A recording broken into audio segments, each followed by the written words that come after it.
Hello, everybody, and welcome to the Spoiler Warning Podcast. This is review number 770 with a review of Bad Boys: Ride or Die. I'm Christopher Schnese. And I'm Stephen Miller.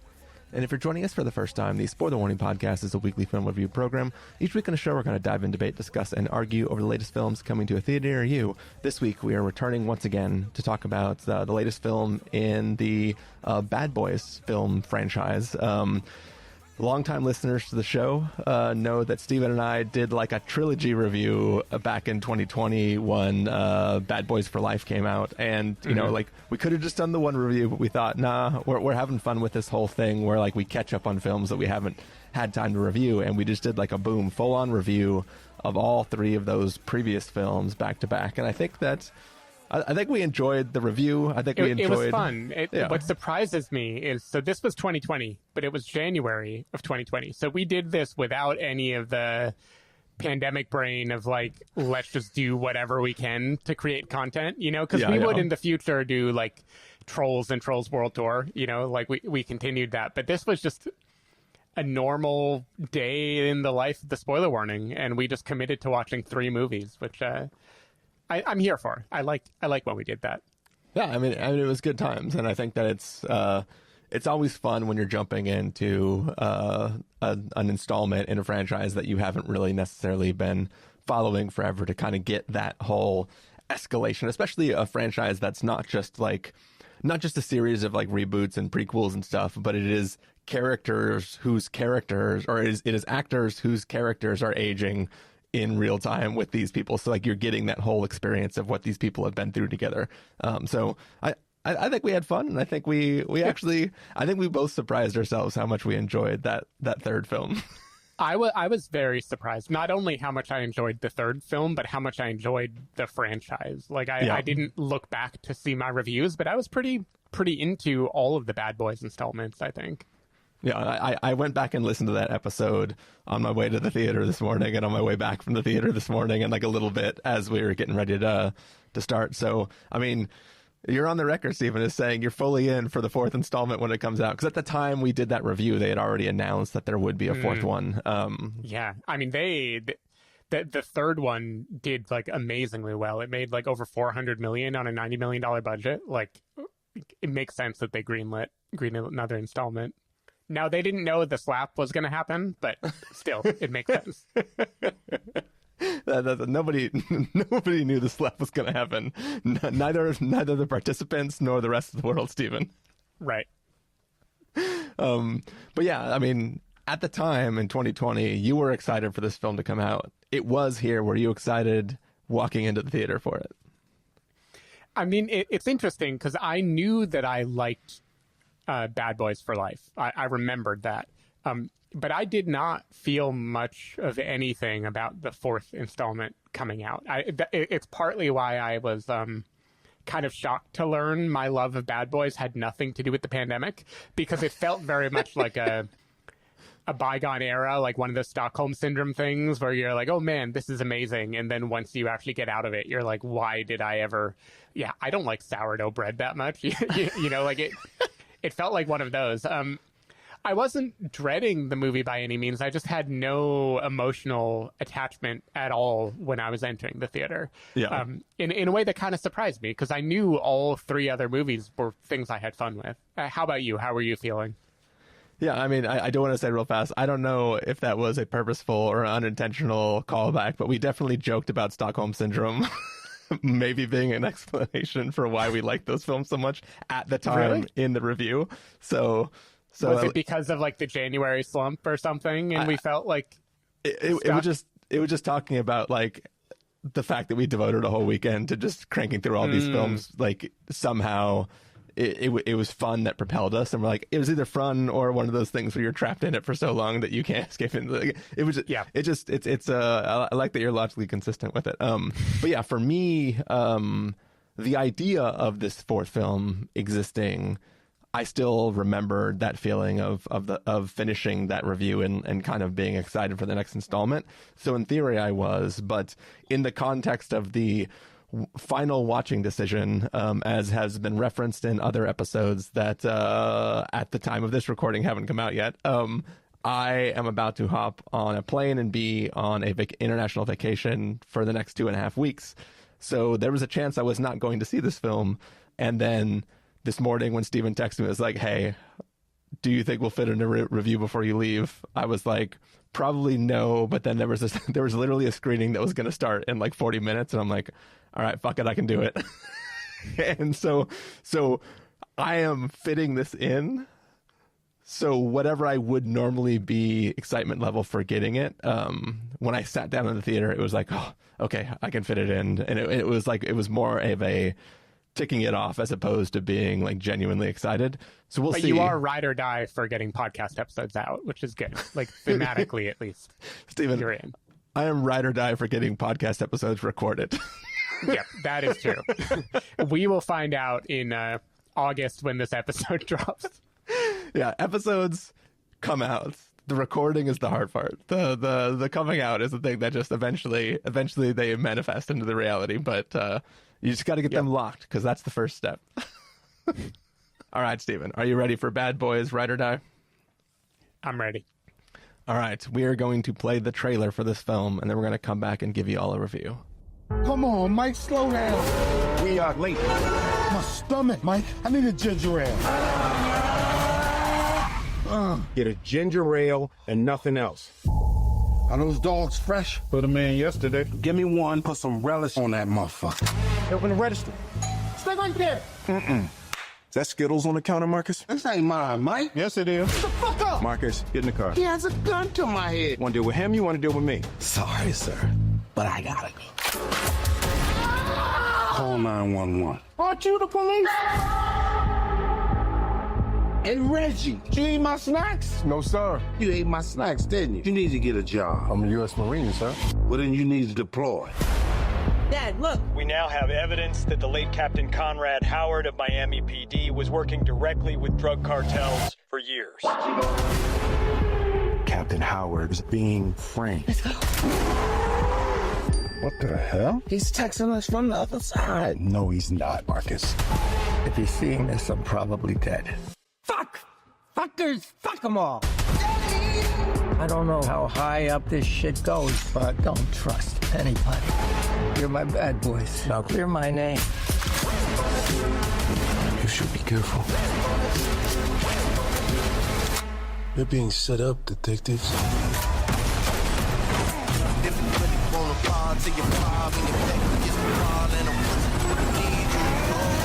We got 2 suspects, Lowry and Burnett. They're armed and dangerous. In 5, 4, 3. No! Windshield wiper fluid! It's flammable! I ain't no damn scientist. Y'all are some terrible fucking fugitives.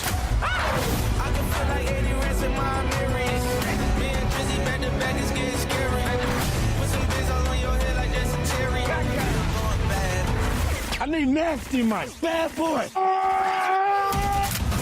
I got this. What you don't do?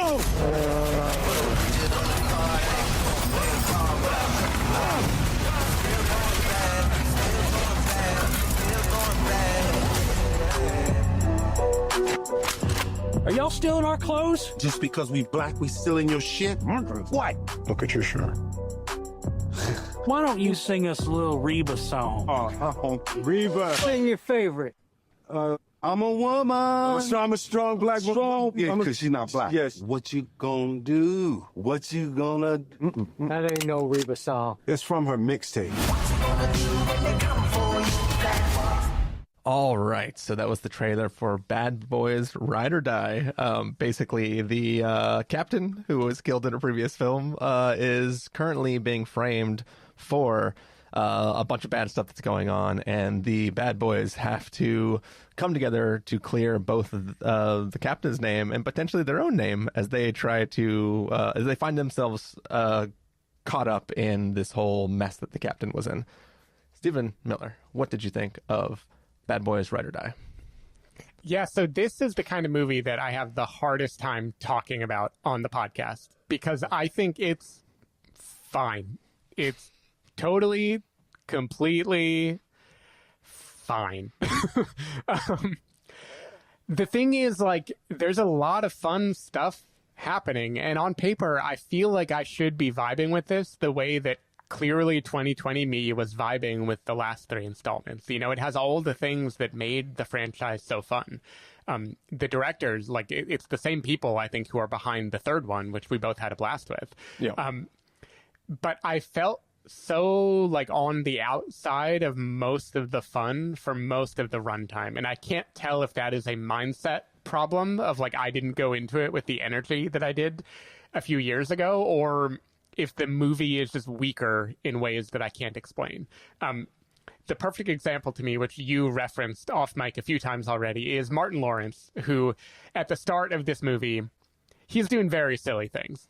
He's being Martin Lawrence. He wants to eat Skittles. He wants a hot dog. For his health, he's not supposed to have junk food anymore, but he's craving it, you know?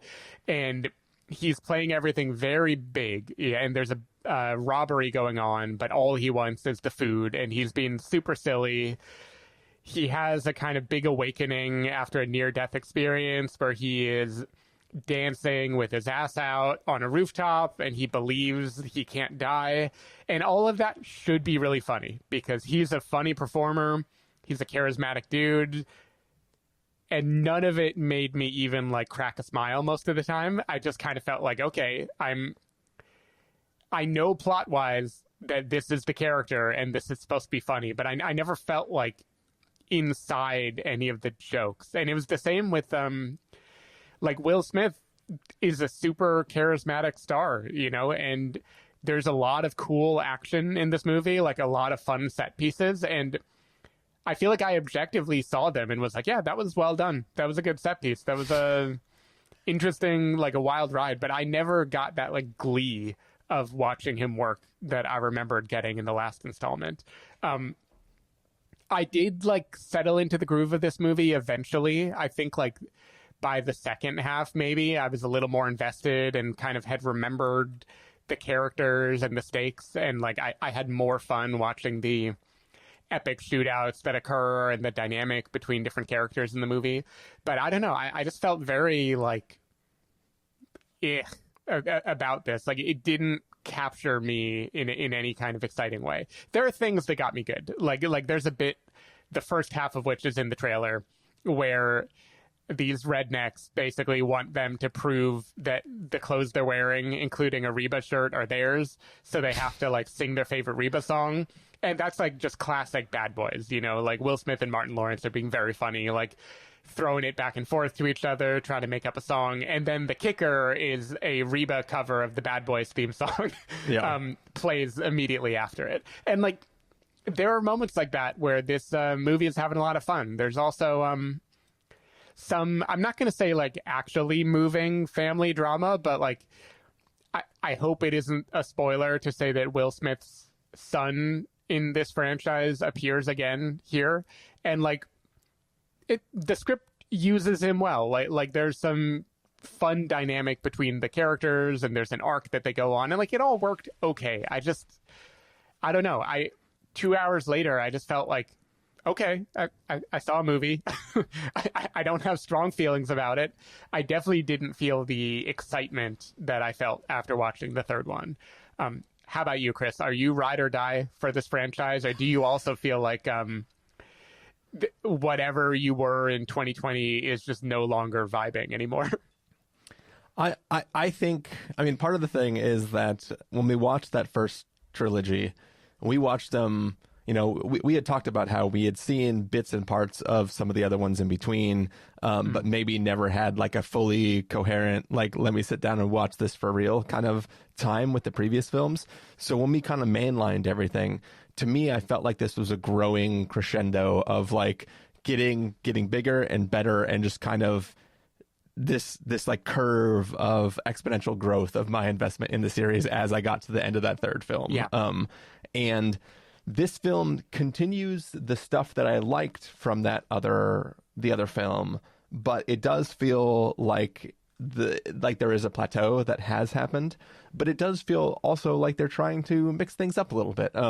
Like in the third film, and you know, I know I just listened to myself talk about them individually, like an hour ago. But what I remember, I don't remember if it mostly started in the second one or is the third ones, but it was like Martin Lawrence's character is starting to realize that like he is not invincible and that he's getting too old to be able to participate in this bad boys experience. And he kind of is like worried about dying constantly, right? This film then takes that and flips it on its head by having him have the near-death experience and having him come out of that thinking that he is invincible, right? I won't spoil why exactly, but he has this feeling, this compulsion that like, hey, I can literally do whatever now and not forget about the potential consequences, but I believe there will be no consequences for the actions that I take, so I'm willing to do things that I wouldn't have been able to do before. And I think that flipping that dynamic on its head of, because like definitely in the third one, so I think in the second one, he was starting to feel like maybe I'm too old for this, but in the third one, he was definitely like, I have a family now. My son had a son, I think is what happens in the third one. And he's like, I need to think about them. I can't think about us being ride or die. And Will Smith is like, yo, this situation is fucked. You need to back me up. I need it now. So now we're in this opposite situation where like they both have stakes, but Martin Lawrence is like, hey, I got this. I'm invincible.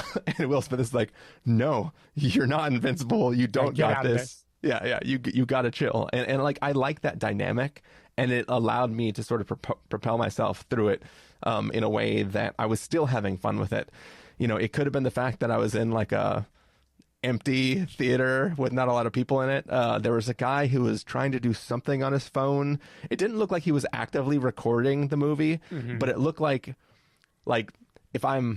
if I'm trying to extrapolate what the hell he was doing, it seemed like he might have known somebody whose name was going to appear in the opening credits and was waiting for the name to appear to take a photo of it, because he just had the camera open and he was framing it, but I never saw him smash the photo button, and it definitely wasn't recording. So I was like, what the fuck is this guy even doing? The AMC I was at had a almost like Alamo type thing where they had a thing they played about not like texting or using your phone during the movie. Yeah. And the guy next to me recorded that on his phone, which I thought was very fun and ironic. I do just have to vent, by the way. I was in a like not empty screening, but like maybe like 30% capacity. You know, there were tons of open seats. Somehow people booked it. So on either side of me, there were people sitting and then vast spots of empty space all around. And I did not appreciate being sandwiched between people when there was so much room to spread out. Like they don't know the etiquette of leaving a buffer seat. Yeah. It's, or maybe they just assumed it was going to totally sell out. So, but probably they just didn't care. But anyways, yeah. So I think there is a lot of stuff to like about this film, but I think that the series tends to do this thing where, like, the first one thought it was kind of like a serious action film, and the second one went over the top and got crazy. The third one sort of then tried to like have a actual deeper story about these two characters, and the third one's trying to be, again, not necessarily evolve or elevate the relationship between these characters, but it's kind of going all the way back to the beginning and try to make like a solid conspiracy story, kind of like it's turned into like a regular film about like dirty cops and how do you get off the hook, right? Where it's kind of like this relationship is sort of sidestepped a little bit, and it kind of goes into the whole thing is just about the situation and bringing it back to the events of the last film. And like it's kind of like I understand the motives behind doing the film this way, and none of it really off-put me. It's just a thing where like it didn't reach the levels of excitement that I got from those other films. I think maybe too, this film introduces like I'll just say it, like Will Smith is dealing with some potential periodic panicky feelings. He's basically having panic attacks, right? In a very half-assed way, I would say, for the script. Yeah, but I just feel like it's weird to do what this film does with Martin Lawrence at the beginning of the film, and then also have Will Smith's character having panic attacks, which I don't think really play into anything meaningful in this film. Like, it kind of comes into a play in one scene, but not in a way that has any actual consequence for anything. And then there's literally a joke where Martin Lawrence tells him to cut it out, and then we forget that panic attacks happen for the rest of the film from there. And it's just a thing where it's like, I don't know why that had to be introduced to this story at all. I didn't know why that was there. Yeah, I completely agree with you. In my headcanon, and I do not know the production schedule of this movie, in my head, that was literally written in to kind of lightly let Will Smith, like, grapple with the public perception after the slap of, like, his character is going to be having a thing where he, like, loses control temporarily and then he has to, like, reckon with it. Steven. I don't think that could possibly be true, but, like, to me, it just felt so out of place and not fitting with the rest of the movie. I felt like this is, like, Will Smith wants this to happen. Yeah. But Steven, what in the last 3 films tells you that this film is that deep? Oh, no, not at all. I more mean like a writer of like his PR person being like, we need his character to show some vulnerability. He can't just be the invincible badass that he was before. Like, now we need him to be someone who is like grappling with inner demons, you know, and this is like a safe way to do it. And it's almost like where The Rock, you know, a Rock character can like have some minor thing that they overcome, but he always has to overcome it and be the hero in the end. I kind of got that vibe from this, where it's like, look at this thing he overcame. It's a panic attack, but don't worry. It's not actually anything. It's totally cool and manly, and it doesn't interfere with his life in any way. You know, it felt very half-assed in a way that I just didn't understand why a screenwriter would put it in for a story reason, because it doesn't really play into the story in any meaningful way. Yeah. And having one character who thinks they're invincible and another character who is incapacitated in some form, like every couple minutes, just is not, it just seems like a weird combination in a way that I wasn't feeling. Yeah.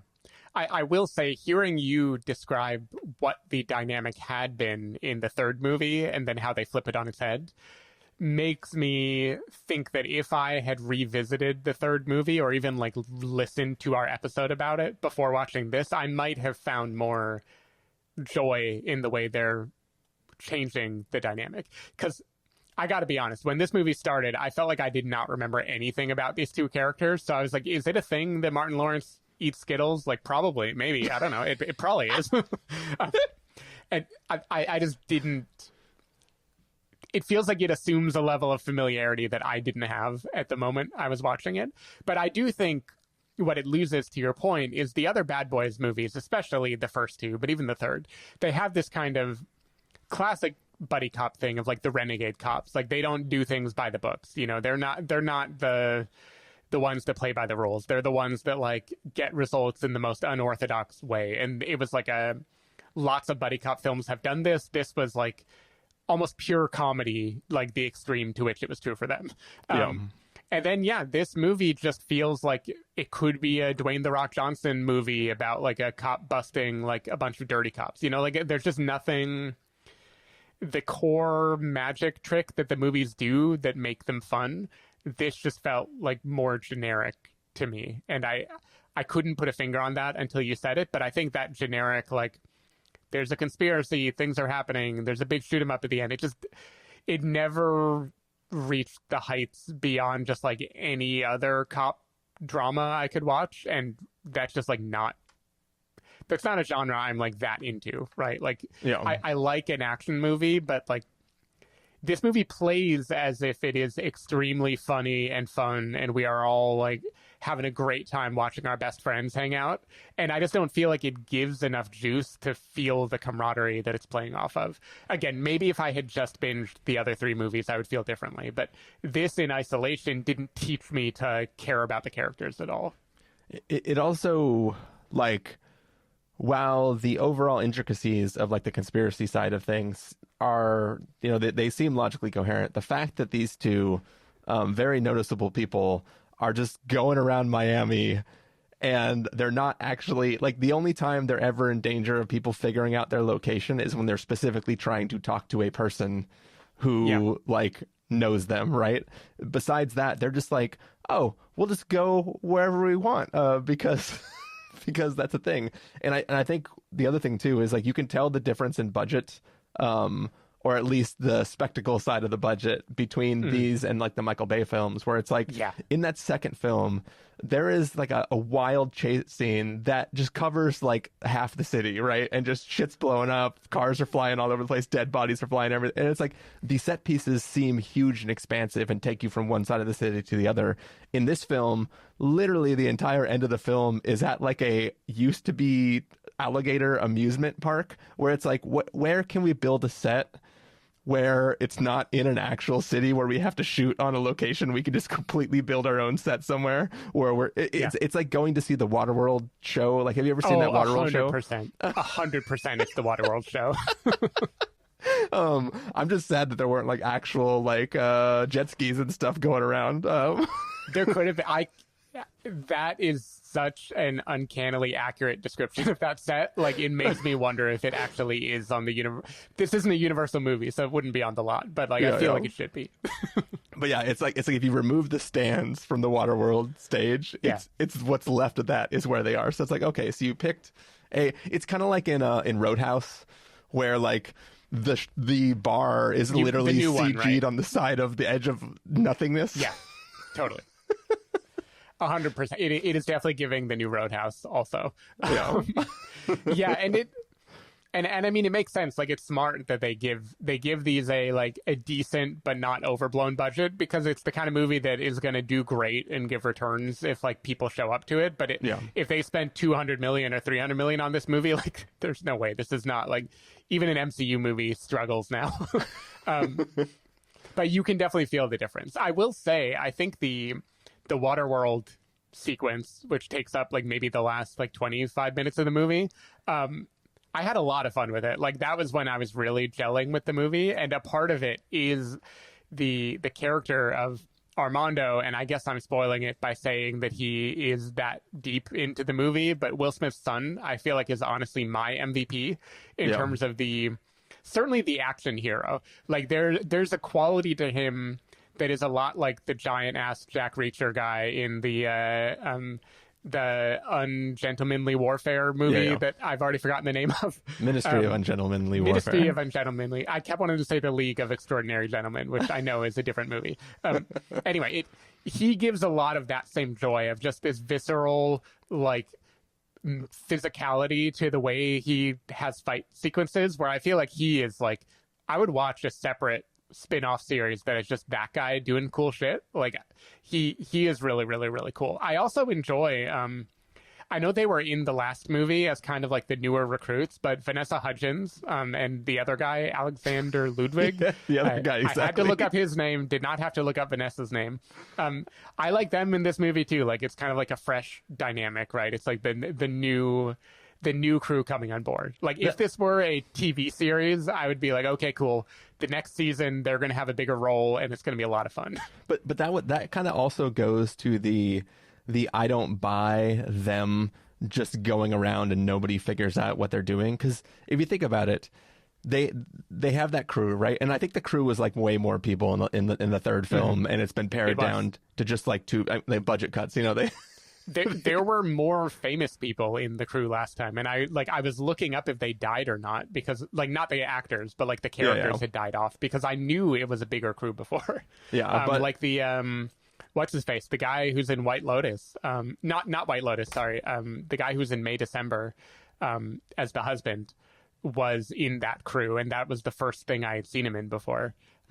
Anyway, so sidebar. So either way, like, there is a crew who is theoretically loyal to Mike and Marcus, right? No one thinks maybe I'll check in with their crew. They're on the run now. We think they are now suspects. We know they're going to try to make their way back to Miami. Maybe they're holed up with their crew. Like, nobody is even sent to, like, what you would expect from this film is a scene where, like, there are scenes where people armed with guns storm buildings. Those buildings are never the crew's home. Yeah. You know what I mean? You would think that they would sort of actually do something. Yeah, it just seemed well, weird. Also theoretically, without giving too many spoilers, if there were fugitives, let's say there were a manhunt for fugitives, wouldn't you post people, you, the police, post people at the homes of those fugitives? Like, wouldn't that be like kind of an obvious place to have people monitoring? You mean so that people can storm it with guns? Exactly. So maybe theoretically, if people stormed it with guns, the FBI would be there already. Yeah. You would think so. You would think so, Stephen. But then you wouldn't have. But if that were true, we wouldn't get one of the more entertaining action scenes in the whole movie. Yeah. That scene was pretty dope, gotta say. Yep, totally. Also made me go back and try to see if the last movie had a wedding that I forgot took place. And I don't think it did. I think I've merged it with the last Sonic movie, which was also an early 2020 screening. I think there is a wedding because in the third film, I believe Will Smith gets like gunned down like early on in the film, and they cut to a ceremony of some sort, and it's supposed to make you feel like it's a funeral, and then surprise, it's a wedding. But I don't know. I don't remember who was getting married then. Well, I'm going to say this is so silly without spoilers. I'm going to say that wedding is when this character is introduced, because it's played as if we know and care about them a lot already, and I did not recognize them at all. It might have been, because it's his son, right? Yeah, son-in-law. Yeah, son-in-law. Yeah. Okay, so that's what it was. The wedding must have been them getting married. That's right. Yeah. All right. Any other parts of this film that we want to talk about? I just want to say I'm always happy to see Joey Pants come back. It's in the trailer, so you know that his image, at least, is in this movie. And I enjoyed seeing him, and it also is... It reminded me of two things. One, he has aged a lot since the beginning of Bad Boys. And two, in my head, his voice and Bill Burr's have merged together in my brain. I don't know why, but I like it. Yeah. Now when I picture him saying something, I just hear Bill Burr ranting instead. Yeah. All right. Yeah. I don't have much for this movie. I didn't hate it at all. I had like a totally fine time watching it. I felt the way you feel when you're watching something on the back of a seat at an airplane and you're just like, okay, sure, this kept my attention kind of for a couple hours. I mean, I thought it was like fun enough. Seeing it in like a big crowd of people probably would have helped this film a little bit. But you know, the experience was what it was. I saw it at like a 10:30 a.m. screening, so that's probably on me. 10 a.m. on a Sunday. But yeah, what do you say, Steve, when we get to verdicts for this film? Sure. If you were going to give this a must-see, recommend with a caveat, wait for rental, pass with a caveat, or a must-avoid, what would you give it? I'm teetering between pass with a caveat and wait for rental. Like, I think this is probably a wait for rental, because I think it's directly down the middle. It's just like, that almost feels too nice considering how little this movie did for me. But I think it was partly a me thing. Like, I think if I had actually revisited the older movies, I probably would have gelled with this well enough. So I'll go wait for rental. I think it's a totally competently made action movie. I do think Will Smith and Martin Lawrence are still charismatic stars. I think, again, Armando kicks ass. Hope that actor does more things. And yeah, it's a fun enough movie. It did not give me the joy that I was hoping for. Well, lucky for you, I'm sure there's going to be a bad boy movie. It's just the solo guy running around doing shit. I think I'm probably pendulum along the other side of you, where I'm like halfway between a recommend and a wait for rental. It still feels nice to be back. Like, I still like these characters. I still like this world. I still like what's going on here. It just didn't really raise it to a level that kind of gave me the same hype that I had when we finished watching the third film. But I'm still kind of like, all right, this is cool. I'm still with these folks. I'd probably still watch another one if they made another one. Yeah, I mean, I'll probably still leave it as a wait for rental, but I'm at least peeking up towards the top of that to the next rating. But yeah, That's going to be our review of Bad Boys Ride or Die. Stephen Miller, if people want to find you throughout the week, where can they do that? People can find me on Threads or Blue Sky at sdavidmiller or sdavidmiller.com. People can find me at ChristopherInMyLife.com or ChristopherIRL on a number of social platforms. You can find the podcast over at TheSpoilerWarning.com where you can get a bunch of the back episodes of the show. If you want to subscribe to the show, you can do so on Overcast, YouTube, Apple Podcasts, or wherever podcasts are found. If you want to know when the episodes go live, you can follow us at Twitter.com/SpoilerWarning, Facebook.com/TheSpoilerWarning, or Instagram.com/TheSpoilerWarning. If you want to get a hold of us directly, you can send an email to fans@TheSpoilerWarning.com, or you can use the contact form on our site. Music for this episode will come from a track selected from Artlist.io, so hopefully you're enjoying that. That's it. That's it for now. I'm about to go pack and be out of the country for a while, so have fun in the meantime, I guess. Yeah, I'll see you when you get back, which I believe is a week I'm going to be out of town, but we'll figure it out. We'll make it work. We might have to have one of our patented omnibus episodes. Oh, yeah. To talk about like everything that happened in the summer that we didn't do reviews of. For sure. Cool. All right. See y'all next time. Bye. Bye.